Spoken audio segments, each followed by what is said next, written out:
let's take a look at our top selections for the... Hi, everybody. Dan Illman, Mike Beer. The feature race at Lone Star Park on Memorial Day is the Grade 3 Steve Sexton Mile. It's carded as race number 11. Before we get to the analysis, remember the Memorial Day sale on DRF.com. Save up to 50% off select handicapping products. Go to DRF.com/Memorial Day for all the details. Here's the field for the Grade 3 Steve Sexton Mile. And Mike, really the key to this race is whether the number 8 CZ Rocket can be as effective around 2 turns as he is sprinting. Because as it stands right now, he's one of the better sprinters in the country.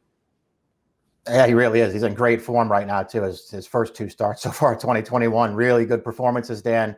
I mean, I guess you would have to say, I mean, certainly he seems like he's better at sprinting, but I guess you would have to say, just from going back through his past performances over the last couple of years, I mean, he can go this far. He's run some fast races routing in the past in his career. So I think you would have to say he can get this distance.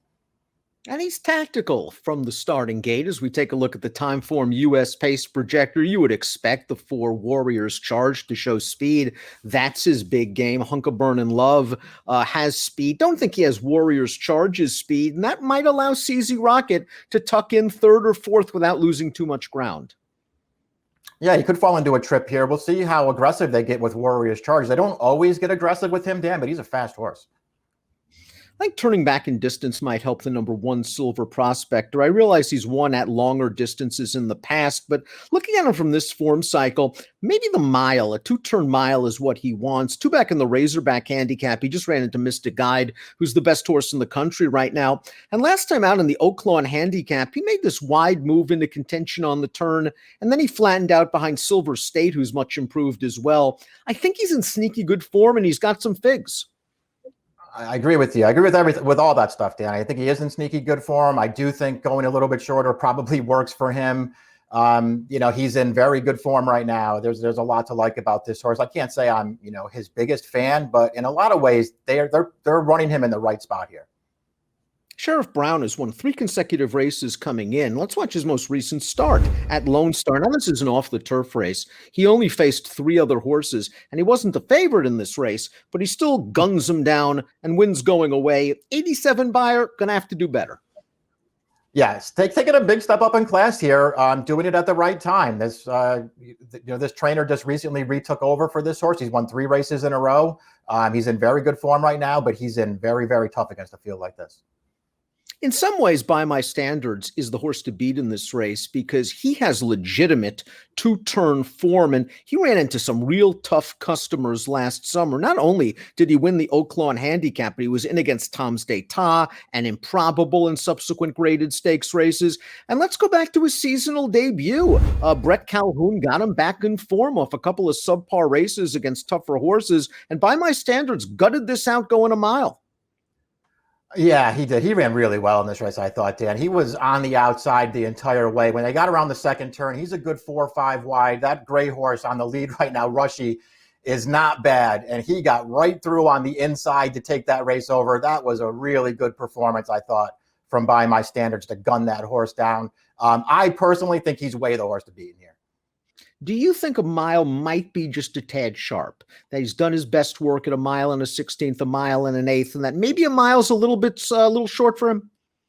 I mean, it certainly could be. It's interesting, Dan, because I am somebody who's guilty of not giving this horse probably the credit he deserved last year. One of the reasons that I didn't like him that much in some of those big races he was running in is because I thought 9 furlongs maybe wasn't his best distance. I think I was wrong about that.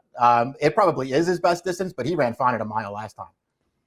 Warriors Charge, when he gets to the front, is very dangerous. We saw that in the Razorback handicap last year at Oaklawn Park. It was a bit of a curious decision to rate him in last year's Metropolitan Mile. I thought he was still game to only lose by 2 lengths that day, but he just hasn't been able to get back to the winning form recently. Last time on the Oaklawn handicap, maybe a mile and an 1/8 was just too far for him. Yeah, it could have been the distance that got to him there. At least they did the right thing and put him on the lead last time. They should do that again in this spot and try to wire this field. He has a good race in him, and his best race would give him a real chance in here.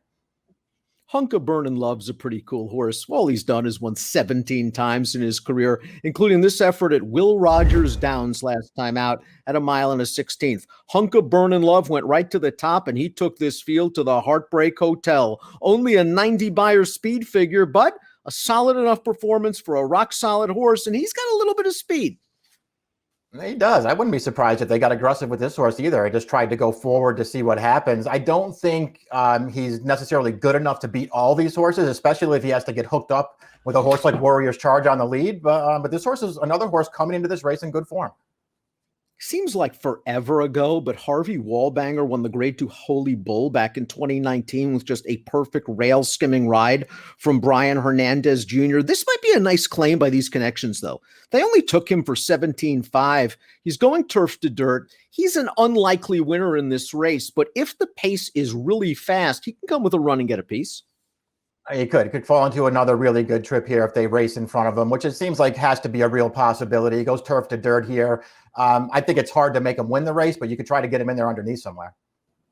Mimosa has always been a useful horse for trainer Michael Maker. Graded stakes has always been a bit tough for him. Maker found a great spot for him last time out at Fonner Park. Let's watch that race. Mimosa was able to use his speed early and get up close, and he's just too much for these horses. And he beat a horse that might be off form, but it's pretty good in Sleepy Eyes Todd. Yeah, that horse probably is off form a little bit, but you're right. That's a pretty nice horse, Sleepy Eyes Todd. This horse just did what he had to do in here. I feel like this horse is probably a little underrated, Dan. I don't know if he's going to be able to take down horses like By My Standards and CZ Rocket if he gets the distance, but this horse is underrated and he's going to be a price in here. Boy, Peter Miller's done a great job with CZ Rocket. He took him for $40,000 last year, second in the Breeders' Cup sprint, multiple graded stakes winner, beat Whitmore on that horse's home track twice at Oaklawn over the winter, including this race in the Count Fleet Sprint. I thought he got a nice closer's trip in here, good pace in front, able to relax on the backstretch, got to the outside, but as he did in the Hot Springs, he just kicks right on by. Yeah, just much the best in here. They rode him with a lot of confidence in this race, kept him out in the clear, wide every step of the way the best at the end. It just feels like he keeps getting better, Dan. Was that 7 for 8 now since Miller claimed this horse? The only loss in the Breeders' Cup where he had a little bit of an excuse. I don't know if he's going to be able to run his very best race at a 2-turn mile, but if he does, he's a handful. Top pick time for the Steve Sexton Mile. It could be a big year for By My Standards. He wins here, or at least runs very well. We're likely to see him in some of the major races at Saratoga over the summer. It seems like they probably should point for those, Dan. I got to admit, I'm starting to come around. I didn't like him that much last year. I was wrong about him. I'm starting to come around. I thought he ran great last time. Looking for a price with Silver Prospector. It's not going to be easy because not only does he have to beat By My Standards, he also has to beat CZ Rocket, but I think maybe a decent trip could be coming. I like him turning back to a mile, and if it rains, he really likes that.